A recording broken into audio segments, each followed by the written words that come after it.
કૃષ્ણ જન્મોત્સવને લઈ રાજકોટ જિલ્લાના ધોરાજી ખાતે જન્માષ્ટમી પર્વની ઉજવણી કરવામાં આવી છે। છેલ્લા 44 વર્ષથી આયોજિત શોભાયાત્રા આ વર્ષે પણ આકર્ષણનું કેન્દ્ર રહી હતી।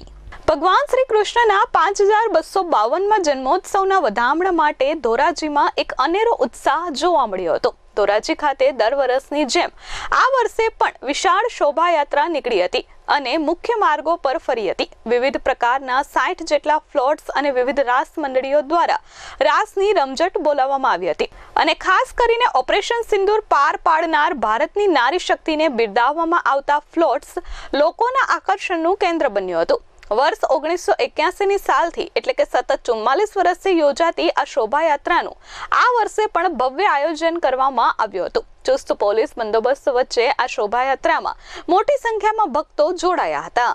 કલસુભાઈ વાગડિયા વિશ્વ હિન્દુ પરિષદ ધોરાજી સહ પ્રમુખ આજરોજ કૃષ્ણ જન્મોત્સવ નિમિત્તે ધોરાજીની અંદર ભવ્યથી અતિ ભવ્ય શોભાયાત્રા નીકળેલી હતી।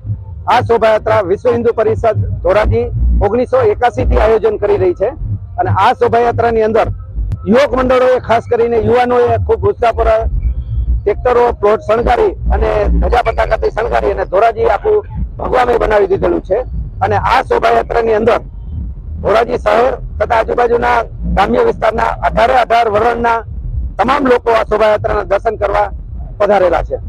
આ શોભાયાત્રા વિશ્વ હિન્દુ પરિષદ દ્વારા 1981 થી ચાલુ થઈ છે અને ગુજરાતમાં પ્રથમ વખત આ શોભાયાત્રા નીકળેલી હતી। આમ આ શોભાયાત્રા ઐતિહાસિક શોભાયાત્રા ગણી શકાય। પ્રફુલ્લ જાની વિશ્વ હિન્દુ પરિષદ ધોરાજીમાં 1981 થી જન્માષ્ટમી મહોત્સવ નિમિત્તે ભવ્ય શોભાયાત્રા નીકળવાની શરૂઆત થઈ છે। ત્યારથી આજ સુધી આ પરંપરા છે વિશ્વ હિન્દુ પરિષદ જાળવી રાખી છે। દર વર્ષે 60-70 જેટલા ફ્લોટની શોભાયાત્રા છે ધોરાજીમાં નીકળે છે। આજે પણ એ જ પરંપરાના ભાગરૂપે ધોરાજીમાં જન્માષ્ટમી મહોત્સવની રીતે વિશાળ શોભાયાત્રા નીકળે છે। આમાં અનેક ફ્લોટ છે જોડાયા છે। વિવિધ યુવક મંડળ વિવિધ જ્ઞાતિ મંડળ પોતપોતાના ફ્લોટમાં ભગવાન કૃષ્ણ ભગવાન શિવની ઝાંખીના દ્રશ્યો રજૂ કરે છે અને ધામધૂમથી આ ઉત્સવ છે એ ઉજવવામાં આવે છે। જય શ્રી રામ, જય Shri Krishna. Bureau report S24 news Rajkot.